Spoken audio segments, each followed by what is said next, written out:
ছাত্রদের নতুন সংগঠন গণতান্ত্রিক ছাত্র সংসদের আত্মপ্রকাশ নেতৃত্বে বাকের ও জাহিদ পদ না পাওয়ায় একাংশের বিক্ষোভ সংঘর্ষ।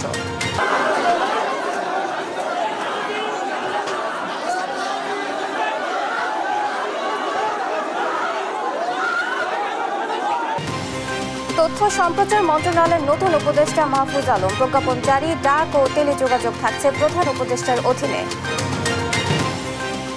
২৮ বছর পর বিএনপির বর্ধিত সভা, আজ খোলামেলা মত দেবেন তৃণমূল নেতারা, থাকবে তারেক রহমানের দিক নির্দেশনা। দেশের ভিতরে ঐক্য এবং ষড়যন্ত্র, ঐক্য রক্ষা করা এবং চক্রান্ত ষড়যন্ত্রকে প্রতিহত করা ইত্যাদি বিষয়েও আমাদের যে বর্ধিত সভা সেখানে নেতৃবৃন্দরা আলোচনা করবেন। নগর একচ্ছত্র নথিপত্র ছিলেন সাবেক খাদ্যমন্ত্রী সাধন চন্দ্র মজুমদার, হাতিয়েছেন কোটি কোটি টাকা, কঠোর শাস্তির দাবি এলাকাবাসী। হাট ঘাট চাকরি দেওয়ার কথা বলে এই সমস্ত টাকাগুলা ওনার ছোট ভাই মনা মজুমদার ওনাকে লেলিয়ে দিয়ে এই জিনিসগুলা করিয়ে নিছে। দুধ জমি মেলা সহকারে টাকা পয়সা তছনছ করে নিছে। কুষ্টিয়ার পৌরসভাগুলো ব্যাহত নাগরিক সেবায় ধীর গতির অভিযোগ, নিশ্চিতের সব ধরনের পদক্ষেপের আশ্বাস জেলা প্রশাসকের। এবং চট্টগ্রামে শত শত অবৈধ ইট ভাটায় দূষিত পরিবেশ, মরছে মাছ গবাদি পশু, নষ্ট হচ্ছে ফসলি জমি, লোক দেখানো অভিযানে দায়িত্ব শেষ প্রশাসনের। দেখছিলেন শিরোনাম, সংবাদ সকালের সঙ্গে আছি আমি আয়েশা বুবলি। এবার বিস্তারিত। বৈষম্য বিরোধী ছাত্র আন্দোলনের সাবেক সমন্বয়কদের নিয়ে আত্মপ্রকাশ করল নতুন ছাত্র সংগঠন বাংলাদেশ গণতান্ত্রিক ছাত্র সংসদ। সংগঠনটির আহ্বায়ক করা হয়েছে আবু বাকের মজুমদার ও সদস্য সচিব জাহিদ আহসানকে। বুধবার ঢাকা বিশ্ববিদ্যালয়ের মধুর ক্যান্টিনে সংগঠনটির নাম প্রকাশ করা হয়। বিস্তারিত প্রতিবেদনে। বৈষম্য বিরোধী ছাত্র আন্দোলনের শিক্ষার্থীদের নিয়ে গঠিত নতুন ছাত্র সংগঠন বাংলাদেশ গণতান্ত্রিক ছাত্র সংসদ আত্মপ্রকাশ করেছে। বুধবার বিকেলে ঢাকা বিশ্ববিদ্যালয়ের মধুর ক্যান্টিনে নতুন ছাত্র সংগঠনের ঘোষণা আসে। বাংলাদেশ গণতান্ত্রিক ছাত্র সংসদের আহ্বায়ক আবু বাকের মজুমদার ও সদস্য সচিব জাহিদ আহসান। এছাড়া মুখ্য সংগঠক হিসেবে আছেন তাহমিদ আল মুদাসসির এবং আশরাফা খাতুনকে মুখপাত্রের দায়িত্বে দেয়া হয়েছে। পাশাপাশি ঢাকা বিশ্ববিদ্যালয়ের কমিটিও প্রকাশ করা হয়। এতে আহ্বায়ক হিসেবে আছেন আব্দুল কাদের ও সদস্য সচিব করা হয়েছে মহির আলমকে। এদিকে নতুন ছাত্র সংগঠনে বেসরকারি বিশ্ববিদ্যালয় শিক্ষার্থীদের বঞ্চিত করার অভিযোগ তুলে মধুর ক্যান্টিনে বিক্ষোভ করেন শিক্ষার্থীরা। এ সময় সংঘর্ষে জড়ায় দুপক্ষ। এতে বেসরকারি বিশ্ববিদ্যালয়ের শিক্ষার্থীরা নিজেদের অবমূল্যায়ন করার অভিযোগ জানায়। আমি তো এই বড় ভাইগুলো গিয়ে ভাই নামছিলাম ভাই, 5 তারিখ পর্যন্ত আমরা আন্দোলন করছি ভাই উত্তরায় ভাই, 18 তারিখ আন্দোলন করছি উত্তরায়, আগস্টের 2 তারিখ উত্তরা ভাই 13 জন মারা গেছে মাইলস্টোনের সামনে, ওইখানে আন্দোলনের নেতৃত্ব দিয়েছি আমরা উত্তরা থেকে ভাই। সর্বপ্রথম মার্চের উদ্দেশ্যে উত্তরা থেকে ভাই আমরা ব্যারিকেড ভাঙছি সেনাবাহিনীর ভাই। প্রাইভেট বিশ্ববিদ্যালয় শিক্ষার্থীদের সাথে ওইভাবে কোনো আলোচনার মাধ্যম ছাড়া এসে আজকে দল ঘোষণা করা হচ্ছে। কিন্তু যদি আপনি আন্দোলনের দিন পর্যন্ত দেখেন, 5 তারিখ পর্যন্ত এই গণ অভ্যুত্থানের সবচেয়ে বড় স্টেক, সবচেয়ে বড় জায়গা, এই গণ অভ্যুত্থানের যে বিজয় আনার পিছনে যতগুলো কাজ করা লাগে, সংগ্রাম গড়ে তোলা লাগে, সবগুলো আপনার প্রাইভেট বিশ্ববিদ্যালয় শিক্ষার্থীরা তুলেছে। পরে সেখানে বিষয়টি নিয়ে কথা বলেন ঢাকা বিশ্ববিদ্যালয় গণতান্ত্রিক ছাত্র সংসদের মুখ্য সংগঠক হাসিব আল ইসলাম। তিনি বলেন, কেন্দ্রীয় সংসদে যে 4 জন দায়িত্ব পেয়েছেন তাদের ব্যাপারে সবাই একমত রয়েছেন। শিক্ষার্থীদের আশা আকাঙ্ক্ষার যে প্রতিফলন রয়েছে সেই প্রতিফলনটা কিন্তু আমাদের ছাত্র সংগঠন কিন্তু নিশ্চিত করবে। সে লক্ষ্যে কিন্তু আমরা দেখতে পেয়েছি যে আসলে প্রাইভেট বিশ্ববিদ্যালয় শিক্ষার্থী কিংবা 7 কলেজ, ঢাকা বিশ্ববিদ্যালয় শিক্ষার্থীদের মধ্যে একটা প্রতিযোগিতা কিন্তু আমরা লক্ষ্য করতে পেরেছি। এটা ইতিবাচক প্রতিযোগিতা। কেন্দ্রীয় কমিটিতে বেসরকারি বিশ্ববিদ্যালয় শিক্ষার্থীদের না রাখায় হাতাহাতি ও সংঘর্ষে 2 সমন্বয়ক আহত হলে ঢাকা মেডিকেলে ভর্তি করা হয়। সাদ আহমেদ, দেশ টিভি, ঢাকা। এদিকে নতুন ছাত্র সংগঠনের পদে বৈষম্যের অভিযোগে ও শিক্ষার্থীদের মারধরের প্রতিবাদে সড়ক অবরোধ করে বিক্ষোভ করেছেন বেসরকারি বিশ্ববিদ্যালয়ের শিক্ষার্থীরা। বুধবার রাত 9:45টার দিকে রাজধানীর বাংলা মোটর এলাকায় রূপায়ণ 4-এর সামনের সড়কটি অবরোধ করেন তারা। পরে রাত 11টার দিকে আজ রাজধানীর 4টি পয়েন্ট অবরোধের ঘোষণা দিয়ে সড়কটি ছেড়ে দেন তারা। শিক্ষার্থীদের অভিযোগ, জুলাই আন্দোলনে গুরুত্বপূর্ণ ভূমিকা রাখলেও নতুন ছাত্র সংগঠনে বেসরকারি বিশ্ববিদ্যালয়ের শিক্ষার্থীদের বঞ্চিত করা হচ্ছে। একই সঙ্গে ঢাকা বিশ্ববিদ্যালয়ের এলাকায় বুধবার সন্ধ্যায় তাদেরকে অন্যায়ভাবে মারধর করা হয়।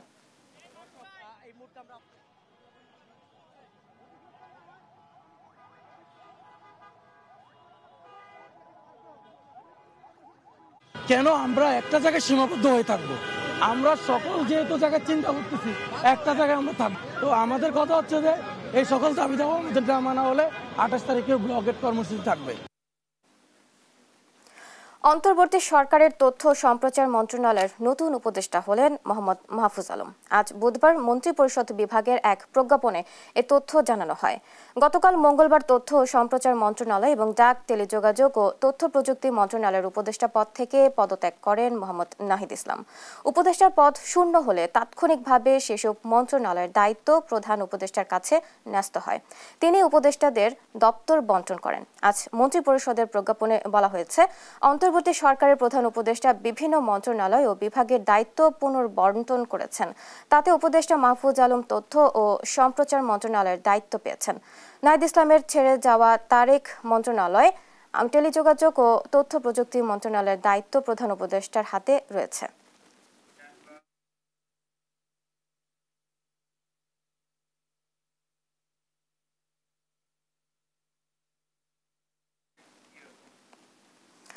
প্রায় 28 বছর পর হতে যাওয়া বর্ধিত সভার সব প্রস্তুতি সম্পন্ন করেছে বিএনপি। দলের নীতি নির্ধারকরা বলছেন, দেশের বর্তমান রাজনীতির বিভিন্ন প্রশ্নের জবাব খুঁজতেই এই সভা।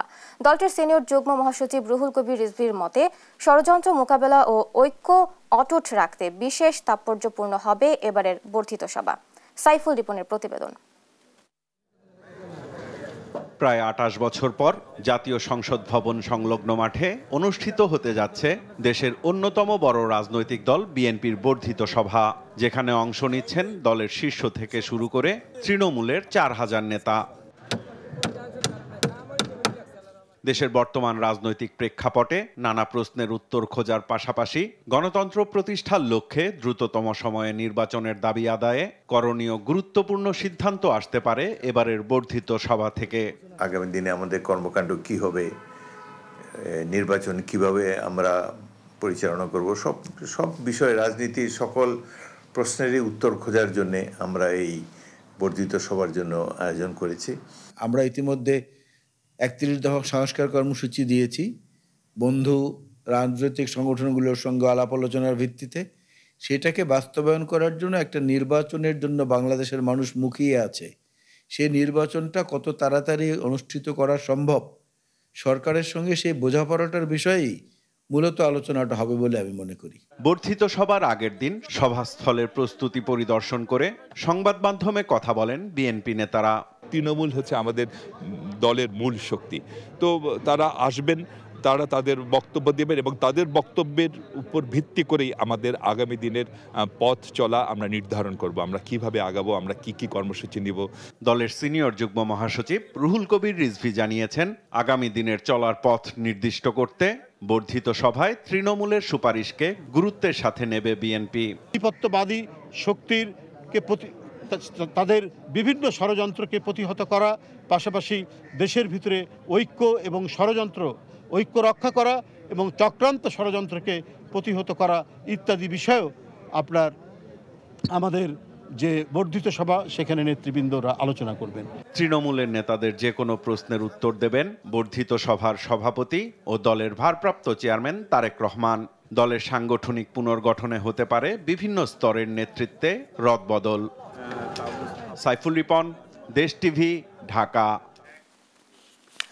নির্বাচনের জন্য সংস্কার দরকার, আপাতত নির্বাচনমুখী কাজ করতে হবে বলে মন্তব্য করেছেন বিএনপির ফরেন অ্যাফেয়ার্স অ্যাডভাইজরি কমিটির সদস্য আমির খসরু মাহমুদ চৌধুরী। বুধবার বিকেলে গুলশানে বিএনপি চেয়ারপারসনের কার্যালয়ে ঢাকাস্থ ফ্রান্সের রাষ্ট্রদূত ম্যারি মাসদুপুই ও রাজনৈতিক উপদেষ্টা ক্রিশ্চিয়ান বেকের সাথে বৈঠক অনুষ্ঠিত হয়। বৈঠকে উপস্থিত ছিলেন বিএনপির মহাসচিব মির্জা ফখরুল ইসলাম আলমগীর, সাংগঠনিক সম্পাদক ও আন্তর্জাতিক কমিটির সদস্য শামা ওবায়েদ সহ অন্যান্য নেতাকর্মীরা। সংবাদ সম্মেলনে আমির খসরু বলেন, বাংলাদেশ ফ্রান্সের মধ্যে অর্থনৈতিক সম্পর্ক সুদৃঢ় করার লক্ষ্যে আলোচনা হয়েছে। তারা বাংলাদেশের বর্তমান রাজনৈতিক প্রেক্ষাপট নিয়ে জানতে চেয়েছেন বলেও জানান খসরু। বলেন, বাংলাদেশের রাজনৈতিক পরিবেশ দ্রুত পরিবর্তনের বিষয়ে আশা প্রকাশ করেছেন ফ্রান্সের রাষ্ট্রদূত। আমরা বলেছি একটাই সংস্কার দরকার, বাংলাদেশের নির্বাচনের জন্য সংস্কার, আর বাকি সংস্কার যদি ঐক্যমত হয় ভালো, যেখানে ঐক্যমত হবে না সেটা আগামী দিনে প্রত্যেকটি দল জনগণের কাছে যাবে, তাদের পরিবর্তন ম্যান্ডেট কি সংস্কার তারা চায়, জনগণ মতামত দেবে, সেই পরিপ্রেক্ষিতে সংসদে এটা নির্ধারিত হবে। এটাই তো গণতন্ত্র। বাংলাদেশের প্রতি দৃঢ় সংহতি এবং ডক্টর ইউনূসের নেতৃত্বে অন্তর্বর্তী সরকারের চলমান পরিবর্তন প্রক্রিয়ায় সমর্থন পুনর্ব্যক্ত করেছেন জাতিসংঘ মহাসচিব অ্যান্তোনিও গুতেরেস। প্রধান উপদেষ্টাকে দেয়া এক চিঠিতে এ কথা বলেন তিনি। এদিকে 4 দিনের সফরে আগামী 13 মার্চ ঢাকা আসছেন জাতিসংঘ মহাসচিব। মোহাম্মদ সাকিবের রিপোর্ট। অন্তর্বর্তী সরকারের প্রধান উপদেষ্টা ডক্টর মোহাম্মদ ইউনূসকে চিঠি পাঠিয়েছেন অ্যান্তোনিও গুতেরেস। মঙ্গলবার দেয়া এক চিঠিতে বাংলাদেশের প্রতি জাতিসংঘের দৃঢ় সংহতি এবং ডক্টর ইউনূসের নেতৃত্বে চলমান পরিবর্তন প্রক্রিয়ায় সমর্থন পুনর্ব্যক্ত করা ও একই সঙ্গে রোহিঙ্গা ইস্যুতে আন্তর্জাতিক সম্প্রদায়কে আরও সম্পৃক্ত করার আশ্বাস দেন জাতিসংঘ মহাসচিব। রোহিঙ্গা সংকটের কারণে বাংলাদেশ সহ এই অঞ্চলের উপর সৃষ্ট প্রভাব এবং রাখাইনের মানবিক পরিস্থিতির অবনতির বিষয়ে ডক্টর ইউনূসের উদ্বেগের প্রতি সহমত জানান জাতিসংঘ মহাসচিব। বাংলাদেশকে রোহিঙ্গাদের আশ্রয়দাতা হিসেবে সহায়তা দিতে আন্তর্জাতিক সম্প্রদায়কে আরও সক্রিয় করার পাশাপাশি অগ্রাধিকার ভিত্তিতে কাজ করার আশ্বাসও দেন তিনি। রোহিঙ্গাদের বিষয়ে দক্ষিণ পূর্ব এশিয়ার দেশগুলোর সংস্থা আসিয়ান এবং অন্যান্য অংশীদারদের সঙ্গে নিবিড়ভাবে কাজ করার আগ্রহ প্রকাশ করেন জাতিসংঘ মহাসচিব। মিয়ানমার সংকটের রাজনৈতিক সমাধান ও রাখাইনের রোহিঙ্গাদের নিরাপদ ও স্বেচ্ছামূলক প্রত্যাবর্তনের জন্য উপযুক্ত পরিবেশ সৃষ্টি করা যায় তা নিয়ে কাজ করার কথাও বলেন তিনি। এদিকে প্রধান উপদেষ্টার আমন্ত্রণে 4 দিনের সফরে আগামী 13ই মার্চ ঢাকা আসছেন জাতিসংঘ মহাসচিব অ্যান্তোনিও গুতেরেস। বুধবার জাতিসংঘে বাংলাদেশের স্থায়ী মিশন এক সংবাদ বিজ্ঞপ্তিতে এই তথ্য জানিয়েছে। জাতিসংঘ মহাসচিবের দপ্তরও আগামী 13 থেকে 16 মার্চ মহাসচিবের বাংলাদেশ সফরের বিষয়টি নিশ্চিত করেছে। এর আগে প্রধান উপদেষ্টা রোহিঙ্গা ও অগ্রাধিকার ইস্যু বিষয়ক বিশেষ দূত ডক্টর খলিলুর রহমান গেল 7 ফেব্রুয়ারি নিউ ইয়র্কে জাতিসংঘ মহাসচিবের সঙ্গে সাক্ষাৎ করে ডক্টর ইউনূসের পাঠানো আমন্ত্রণপত্র হস্তান্তর করেন। সবশেষ 2023 সালে রোহিঙ্গা সংকট ও জলবায়ু ইস্যু নিয়ে আলোচনা করতে ঢাকায় আসেন জাতিসংঘ মহাসচিব। মোহাম্মদ সাকিব, নিউজ ডেস্ক, দেশ টিভি। বিমানবন্দরে ট্রলি কেনায় প্রায় 7.5 কোটি টাকার অনিয়ম ও দুর্নীতির অভিযোগে অভিযান পরিচালনা করে দুর্নীতি দমন কমিশন। এ সময় সংবাদ সংগ্রহে গেলে বাংলাদেশ বেসামরিক বিমান চলাচল কর্তৃপক্ষ বেবিচক সাংবাদিকদের প্রবেশে বাধা দেয়। অভিযান শেষে দুদক কর্মকর্তা বলেন, অভিযোগের বিষয়ে প্রাথমিক সত্যতা রয়েছে, তবে বেশ কিছু পর্যালোচনা বাকি রয়েছে যা পরবর্তীতে খতিয়ে দেখে কমিশন ব্যবস্থা গ্রহণ করবে। এইচ হিমেলকে সঙ্গে নিয়ে আরও জানাচ্ছেন ফজলে আদিত্য। বিমানবন্দরের ট্রলি কিনায় 7.5 কোটি টাকার অনিয়ম ও দুর্নীতির অভিযোগে বেসামরিক বিমান চলাচল কর্তৃপক্ষ বেবিচকের পুরাতন হেড অফিসে বেলা 12টায় অভিযান কার্যক্রম পরিচালনা করে দুদকের 3 সদস্যের একটি প্রতিনিধি দল। বেবিচকের অনিয়ম ও দুর্নীতির বিষয়টি যখন দুদক খতিয়ে দেখছে, ঠিক তখনই সংস্থাটির ঊর্ধ্বতন কর্মকর্তাদের নির্দেশে সংবাদকর্মীদের প্রবেশে বাধা দেয় বেবিচকের নিরাপত্তা কর্মীরা। মেইন গেটে তাদের প্রায় 2.5 ঘন্টা আটকে রাখা হয়।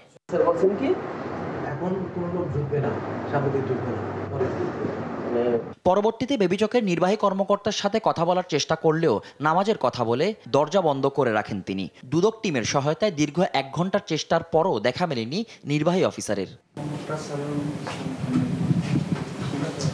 অভিযান শেষে দুদক কর্মকর্তা বলেন, অনিয়ম ও দুর্নীতির অভিযোগের বিষয়টি খতিয়ে দেখতে ইতিমধ্যে বেশ কিছু নথি সংগ্রহ করা হয়েছে। মিলেছে প্রাথমিক সত্যতা। $160 ট্রলি $370 কেনা হয়েছে। তো টোটাল ক্রয়ের মূল্যমান ছিল প্রায় 7.5 কোটি টাকা। আমরা রেকর্ডপত্রগুলো নিয়েছি, এখন হয়তো আগামী 2 দিনের মধ্যে আমরা প্রতিবেদন দাখিল করে ফেলবো। যাতে প্রতিবেদন দাখিল করবো, প্রতিবেদনে উল্লেখ করবো আর কি, যেহেতু রেকর্ডের বিষয় এবং প্রত্যেকটা জিনিসের রেকর্ডের বিষয়। দেখছেন প্রকিউরমেন্ট রিলেটেড জিনিস এগুলো সবই রেকর্ডের। তো রেকর্ডপত্রগুলো নিয়েছি, তো এগুলা থেকে আমরা ফাইন্ডিংস বের করবো আর কি। এই সময় তিনি আরও বলেন, বেবিচকের ঊর্ধ্বতন কর্মকর্তাদের সাংবাদিকদের প্রবেশের বিষয়টি জানালেও তারা গণমাধ্যমকে বাধাগ্রস্ত করে। তাদের এহেন আচরণ বস্তুনিষ্ঠ সংবাদ পরিবেশনে প্রতিবন্ধকতা সৃষ্টি করে বলেও উষ্মা প্রকাশ করেন দুদকের সহকারী পরিচালক। আমার ঊর্ধ্বতন কর্তৃপক্ষকে আমি অবহিত করব যে গণমাধ্যম কর্মীরা আজকে গিয়ে আমাদের সাথে গিয়ে ওনাদের অফিসে সংশ্লিষ্ট কর্মকর্তার সাথে কথা বলতে পারেন নাই, অফিসে ঢুকতে পারেন নাই বা অফিস পর্যন্ত গিয়েছেন, এটা আমরা জানাবো। অত সিনিয়র কর্তৃপক্ষ চিন্তা করবেন।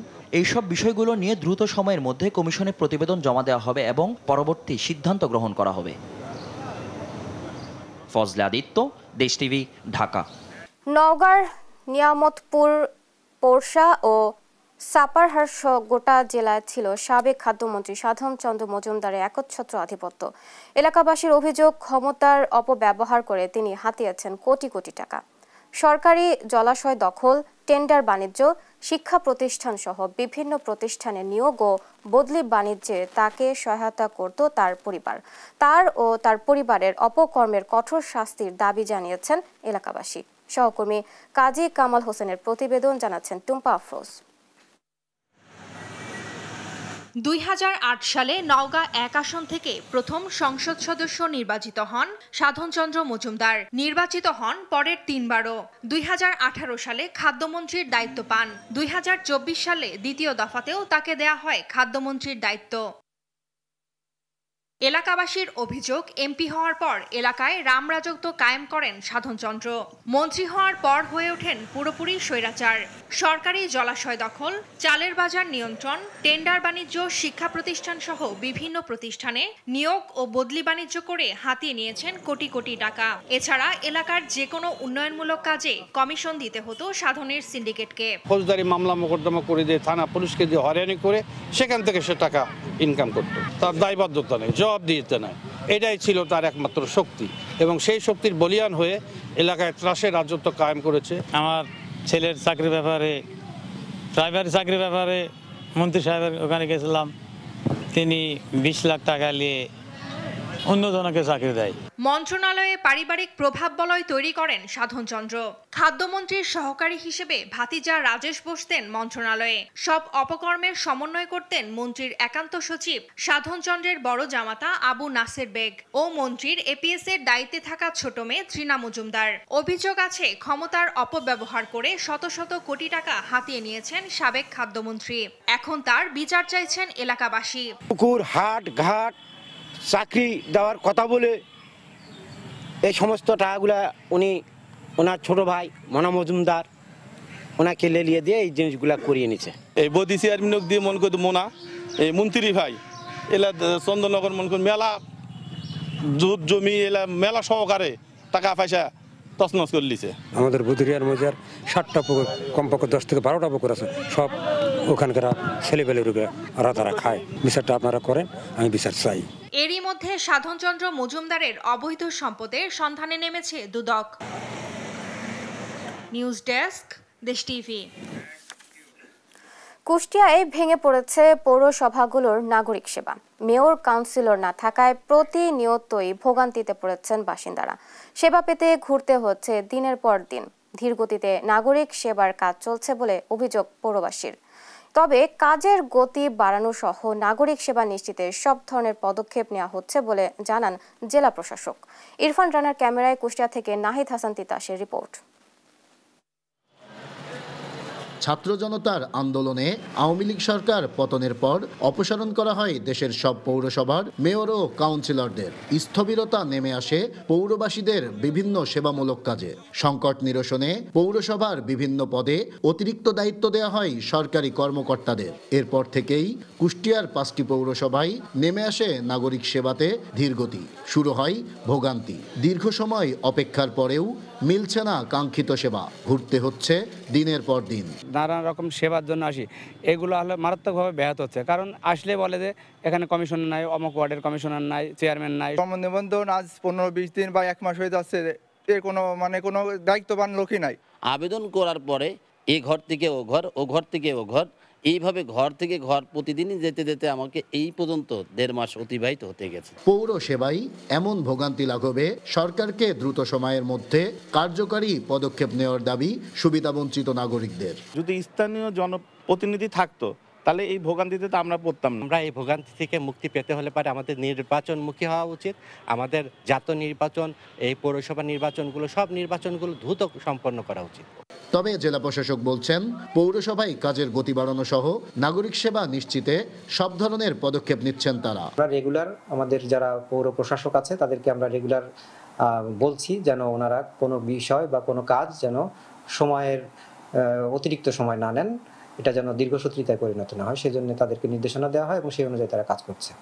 মিরপুর, কুমারখালী, কুষ্টিয়া সহ জেলার 5টি পৌরসভায় 4,58,342 জন বাসিন্দাদের ভোগান্তি নিরসনে দ্রুতই কার্যকরী পদক্ষেপ নেবে অন্তর্বর্তীকালীন সরকার, এমনটাই প্রত্যাশা পৌরবাসীর। নাইদা সান্তিতাস, দেশ টিভি, কুষ্টিয়া। চট্টগ্রামে অবৈধভাবে গড়ে ওঠা 3 শতাধিক ইট ভাটা পরিবেশ ধ্বংস করে চলেছে। এসব ভাটার অধিকাংশই গড়ে উঠেছে পাহাড়, ফসলি জমি, লোকালয় কিংবা জনবসতিপূর্ণ এলাকায়। এমনকি বিভিন্ন শিক্ষা প্রতিষ্ঠান, হালদা ও কর্ণফুলী নদীর পাড় ঘেঁষেও অনেক ইট ভাটা রয়েছে। এতে পুকুর ও নদীর পানি কালো ও বিষাক্ত হয়ে কমেছে মাছ। ঘটছে গবাদি পশু মৃত্যুর ঘটনাও। চট্টগ্রাম থেকে একেএম নাজিমের রিপোর্ট, জানাচ্ছেন টুম্পা আফরোজ। চট্টগ্রামের বিভিন্ন উপজেলায় গড়ে ওঠা ইটভাটাগুলোর নেই সরকারি অনুমোদন ও পরিবেশ অধিদপ্তরের ছাড়পত্র। তার উপর ইট তৈরিতে পাহাড় কেটে মাটি এবং সংরক্ষিত বন উজাড় করে জোগাড় করা হচ্ছে জ্বালানি কাঠ।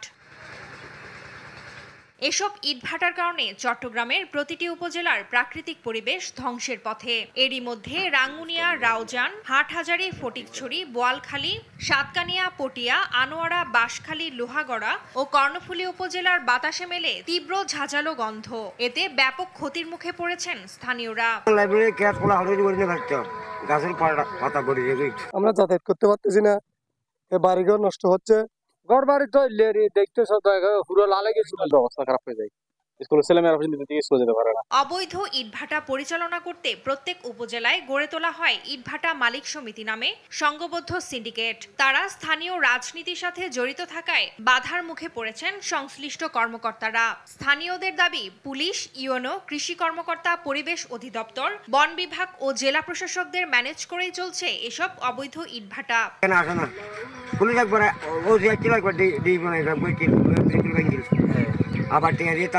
আসলে ভাই টাকাটা লেনদেন করে চলে যায়, পকেটে টাকা ঢোকা দিলে তখন তো সব ওনাদের হাতে, এখানে কেউ তো কিছু বলে না। অবৈধ ইটভাটাগুলোর বিরুদ্ধে নিয়মিত অভিযান চলছে জানিয়ে কয়েকটি ইটভাটাকে জরিমানা সহ 2টি ইটভাটা বন্ধের কথা জানান নির্বাহী ম্যাজিস্ট্রেট। আমাদের পরিবেশের সহযোগিতা নিয়ে আমরা আমাদের এখানে প্রথম ধাপে আমরা 3টি ইটভাটা, 3টি, পরের ধাপে 5টি এবং এরপরের ধাপে 2টি, আমাদের টোটাল আমাদের প্রায় জরিমানা করা হয়েছে 11 লক্ষ টাকা জরিমানা করা হয়েছে। আর 2টি ইটভাটা আমাদের এই কার্যক্রম বন্ধ করা হয়েছে। চট্টগ্রামের 15টি উপজেলায় অবৈধ ইটভাটার সংখ্যা 3 শতাধিক। এর মধ্যে সবচেয়ে বেশি রাঙ্গুনিয়ায়। নিউজ ডেস্ক, দেশ TV. Bangladesh judicial service BJS এর সহকারী জজ নিয়োগ পরীক্ষায় রাজশাহী বিশ্ববিদ্যালয়ের আইন বিভাগের সাফল্যের ধারা অব্যাহত। এর পেছনে শিক্ষকদের দক্ষতা ও আন্তরিকতা অবদান রাখছে বলে মত শিক্ষার্থীদের। আইন বিভাগকে আরও এগিয়ে নিতে ভর্তি পদ্ধতিতে পরিবর্তন চান শিক্ষকরা। কাজী শাহিদের প্রতিবেদন। 16তম জুডিশিয়াল সার্ভিস BJS পরীক্ষায় প্রথম হয়েছিলেন নুসরাত জেরিন জেনি, আর 15তম BJS এ প্রথম হয়েছিলেন আশিকুজ্জামান। দুজনই রাজশাহী বিশ্ববিদ্যালয়ের আইন বিভাগের শিক্ষার্থী। তাদের সাফল্যের ধারাবাহিকতা ধরে রেখেছেন নতুনরা। এবারও আইন বিভাগ থেকে সুপারিশ পেয়েছেন 28 জন। অনেক কষ্ট করতে হয়েছে আমাদেরকে, এটা প্রায় 1.5 বছরের একটা জার্নি বলবো। আমার এর জন্য অনেক স্যাক্রিফাইসও করতে হয়েছে। পরিবেশ, সিনিয়রদের হেল্প, শিক্ষকরা অনেক সময় হেল্প করেন, সবকিছু মিলিয়ে আর কি আমরা আমাদের এটা ভালো একটা এনভায়রনমেন্ট আছে। 4 বছরের বিভিন্ন সাবজেক্ট মিলে আমাদের জুডিশিয়ারিতে আসে, তো সেইটার পাশাপাশি আমাদেরকে জেনারেল সাবজেক্ট যেগুলো আছে সেগুলোতেও করতে হয়, তো অনেক পরিশ্রম করতে হয়, অনেক সময় দিতে হয়। শিক্ষার্থীদের আন্তরিক প্রচেষ্টা ও দক্ষ শিক্ষকদের মাধ্যমে পাঠদানের কারণেই এই ধারাবাহিকতা। সামনের দিনগুলোতেও এই সাফল্য অব্যাহত থাকবে বলে আশা রাবির আইন বিভাগের চেয়ারম্যানের। বাংলাদেশের অন্যান্য ইউনিভার্সিটির তুলনায় আমাদের ল ডিপার্টমেন্টের ছাত্ররা জুডিশিয়ারিতে সবচেয়ে বেশি চান্স পেয়েছে। এখনও সেই ধারাবাহিকতা আমরা বজায় রাখছি। তো এটার মূল কারণ হচ্ছে আমাদের শিক্ষকদের যে অবস্থান, আমাদের এখানে অনেক কোয়ালিফাইড শিক্ষক আছেন। তবে আইন বিভাগে ভর্তিতে পুরনো পদ্ধতি ফিরিয়ে আনার দাবি জানিয়েছেন অনুষদের ডিন। তার মতে বর্তমানে কাঙ্ক্ষিত শিক্ষার্থী পাচ্ছে না বিভাগটি। যে ছাত্রছাত্রীরা এখন ভালো করছে, এরা যে প্রক্রিয়া ভর্তি হয়েছে সেটার থেকে এখনকার যে ভর্তি প্রক্রিয়া সেটা ভিন্ন হয়ে গিয়েছে। এখন ইউনিটভুক্ত হয়ে তারা যখন ভর্তি হচ্ছে তখন সেই ক্ষেত্রে আমাদের শিক্ষকদের মূল্যায়ন উভয় বিভাগেরই যে আগের ছাত্রের চাইতে বর্তমানের ছাত্ররা হয়তোবা সেই মানের আমরা পাচ্ছি না। শিক্ষক ও শ্রেণীকক্ষ সংকট দূর করা গেলে গবেষণাতেও এই বিভাগ গুরুত্বপূর্ণ ভূমিকা রাখতে পারবে আশা শিক্ষকদের। কাজী শাহেদ, দেশ টিভি, রাজশাহী। মধ্যরাতে সিলেটে ভূমিকম্প অনুভূত হয়েছে। বুধবার দিবাগত রাত 2:55 সিলেট অঞ্চলে এ ভূমিকম্প অনুভূত হয়। বিষয়টি নিশ্চিত করে আবহাওয়াবিদ মোস্তফা কামাল পলাশ। এই ঘটনায় জেলার অনেকের মধ্যে আতঙ্ক বিরাজ করছে। ভূমিকম্পটির উৎপত্তিস্থল ছিল ভারতের আসাম রাজ্যের রাজধানী গুয়াহাটির খুবই কাছে খারুপাতিয়া নামক শহর থেকে 17 কিলোমিটার দক্ষিণ ও দক্ষিণ পূর্ব দিকে। আমেরিকার ভূতাত্ত্বিক অধিদপ্তর জানিয়েছে ভূমিকম্পটির মান ছিল 5.3। ভূমিকম্পটির কেন্দ্র ছিল ভূপৃষ্ঠ থেকে 10 কিলোমিটার গভীরে।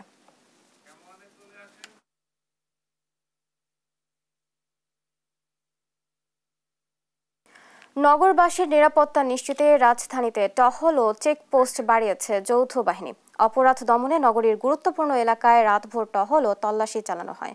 যৌথ বাহিনীর এমন তৎপরতায় সন্তোষ জানিয়েছে নগরবাসী। এদিকে 24 ঘন্টায় অপারেশন ডেভিল হান্টে গ্রেফতার করা হয়েছে 678 জনকে। তারেক মাহমুদ সুজনের রিপোর্ট বিস্তারিত। রাজধানী ঢাকা সহ সারা দেশে আইন শৃঙ্খলা পরিস্থিতি স্বাভাবিক রাখতে এবং ছিনতাইকারী ও চাঁদাবাজদের দমনে ব্যাপক অভিযান অব্যাহত রেখেছে যৌথ বাহিনী।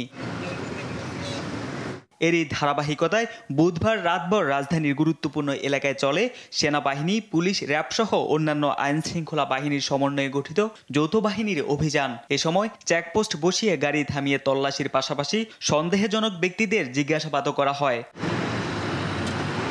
প্রশাসনের এমন তৎপরতাকে স্বাগত জানায় নগরবাসী। একই সঙ্গে মহল্লায় মহল্লায় টহল আরও বাড়ানোর দাবি জানান তারা। আমরা এটা ভালো চোখে দেখি, এটা সবার জন্য ভালো। আমরা যারা বাঙালি আছি, নির্মবিক্ত লোক আছি, তাদের জন্য খুবই ভালো। তাদের দায়িত্বে আমরা খুবই সন্তুষ্ট। দিকটাতে ভালোই মনে করতেছি, কারণ আমাদের নিরাপত্তার জন্যই তো তারা। জনসাধারণের নিরাপত্তা নিশ্চিতে টহল ও চেকপোস্ট বৃদ্ধি করা হয়েছে উল্লেখ করে পুলিশ জানায়, অপরাধী যত শক্তিশালী হোক না কেন কঠোরভাবে তাদের দমন করা হবে। গোয়েন্দা পুলিশের পাশাপাশি ঢাকা মেট্রোপলিটন পুলিশ, আমি আগেও বলেছি, আমাদের অহংকার, বাংলাদেশ সেনাবাহিনী, আমরা যৌথভাবে কাজ করে যাচ্ছি নগরবাসীর উন্নয়নের জন্য, নগরবাসীর শান্তি শৃঙ্খলার জন্য। সন্ত্রাসী যেই হোক, সে যদি যত রকম শক্তিশালী হোক, আইনের হাত থেকে সে কোনোভাবেই রক্ষা পাবে না। রাজধানীতে ছিনতাই ও অন্যান্য অপরাধ বৃদ্ধি পাওয়ায় ব্যাপক অভিযান শুরু করেছে যৌথ বাহিনী। অপরাধ দমনে নাগরিকদের সচেতনতা ও সহযোগিতা বাড়ানোর আহ্বানও করে পুলিশ। এদিকে গেল 24 ঘন্টায় অপারেশন ডেভিল হান্টে গ্রেপ্তার করা হয়েছে 678 জনকে। তারেক মাহমুদ সুজন, দেশ টিভি, ঢাকা।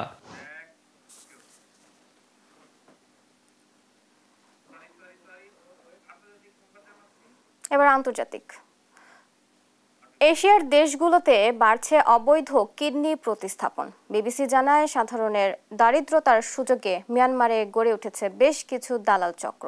টার্গেট করা হচ্ছে বাংলাদেশ, মিয়ানমার ও নেপালের দরিদ্র জনগোষ্ঠীকে। অভিযোগের পরও নিষ্ক্রিয় ভারত সরকার। নীরব দাসের রিপোর্ট। মিয়ানমারে বাড়ছে বেকারত্ব, মাথায় দেনার ভার নিয়ে পেটের দায়ে ছুটছে হতদরিদ্ররা। 2021 সালে সামরিক কুয়ের পর পরিস্থিতি আরও নাজুক। দরিদ্রতার সুযোগে সক্রিয় হয়ে উঠেছে বেশ কিছু দালাল চক্র। তাদের মূল লক্ষ্য অর্থের লোভ দেখিয়ে সাধারণের কিডনি পাচার করা। বিবিসির অনুসন্ধানী প্রতিবেদনে উঠে আসে মিয়ানমার সহ এশিয়ায় কিডনি পাচারের ভয়াবহ চিত্র। প্রতিবেদনে বলা হয়, মিয়ানমার, নেপাল, পাকিস্তান, আফগানিস্তান, এমনকি বাংলাদেশ ও ভারতের সাধারণেরাও কিডনি পাচারের শিকার।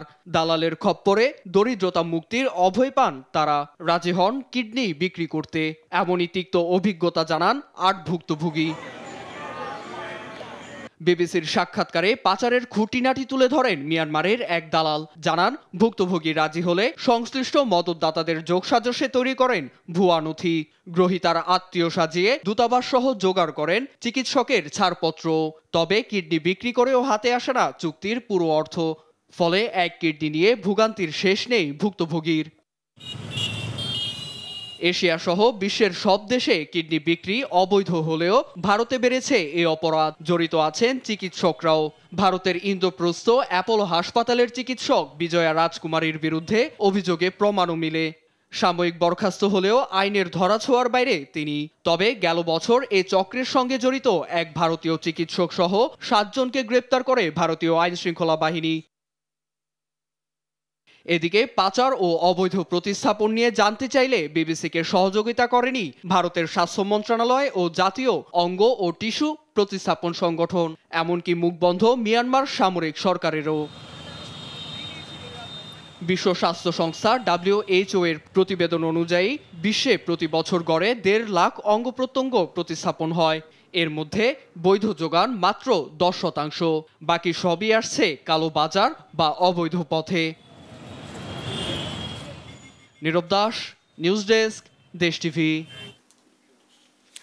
সুদানে একটি সামরিক বিমান দুর্ঘটনায় সেনা কর্মকর্তা সহ অন্তত 46 জন নিহত হয়েছে। আহত হয় আরও 10 জন। মঙ্গলবার রাতে উত্তরাঞ্চলীয় শহর ইয়াদি সেদনার বিমানবন্দর থেকে ছেড়ে যায় সামরিক বিমান অ্যান্তম্ফ। কারারি পৌঁছাতেই যান্ত্রিক ত্রুটির মুখে পড়ে। এক পর্যায়ে একটি বেসামরিক বাড়ির উপর আছড়ে পড়ে বিমানটি। এতে হতাহতের এ ঘটনা ঘটে। খবর পেয়েই ছুটে যায় দমকল বাহিনী। নিহতদের মধ্যে জ্যেষ্ঠ জেনারেল বাহর আহমেদ আছেন বলে জানা গেছে। এই ঘটনায় তদন্তে নেমেছে প্রশাসন।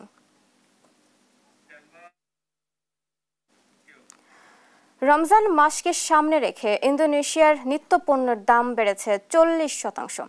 এ নিয়ে অভিযোগের শেষ নেই ভোক্তাদের, অসন্তোষ বিক্রেতারাও। তবে বাজার নিয়ন্ত্রণে প্রশাসনকে তৎপর হওয়ার নির্দেশ দিয়েছেন দেশটির প্রেসিডেন্ট প্রবোও সুবিয়ান্তো। নীরব দাসের রিপোর্ট।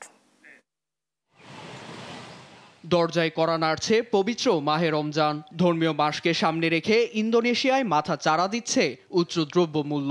এতে কপালে চিন্তার ভাঁজ পড়েছে ভোক্তাদের। গেল কয়েক বছর সর্বনিম্ন মূল্যস্ফীতি ছিল দেশটিতে। তবু আসন্ন রমজান মাস ঘিরে নিত্যপণ্যের দাম বাড়ায় তৈরি হয়েছে অস্থিরতা। 40% বেড়েছে প্রতিটি পণ্যের দাম। এ নিয়ে অভিযোগের শেষ নেই ভোক্তার। কাঁচা বাজার নিয়েও অসন্তোষে ক্রেতা বিক্রেতা দুই পক্ষই। দাম কিছুটা বেড়েছে, ক্রেতারাও অভিযোগ করছেন। তবে রমজান মাসে দাম বাড়াটাই স্বাভাবিক। সবজির সঙ্গে বেড়েছে সব ধরনের মাংসের দামও। বিক্রেতারা জানান, রমজানের এ সময়টি তাদের ব্যবসাকেও প্রভাবিত করে। জানান, ক্রেতারা নিজের ইচ্ছে মতো আয় ব্যয় নিয়ন্ত্রণ করতে পারে, কিন্তু চাহিদা মেটাতে গিয়ে হিমশিম খেতে হচ্ছে ব্যবসায়ীদের। বেড়ে যায় সরবরাহ খরচও। তবে এত অভিযোগের মধ্যেও সচেতন ক্রেতারা বলছেন, চাহিদা বাড়াতেই এ সময় দাম বেড়ে যায়। এদিকে স্থানীয় গণমাধ্যম জানায়, গেল সপ্তাহেই নিত্যপণ্যের বাজার নিয়ন্ত্রণে প্রশাসনকে নির্দেশ দিয়েছেন দেশটির প্রেসিডেন্ট প্রবোও সুবিয়ান্তো। নীরব দাস, নিউজ ডেস্ক, দেশ টিভি।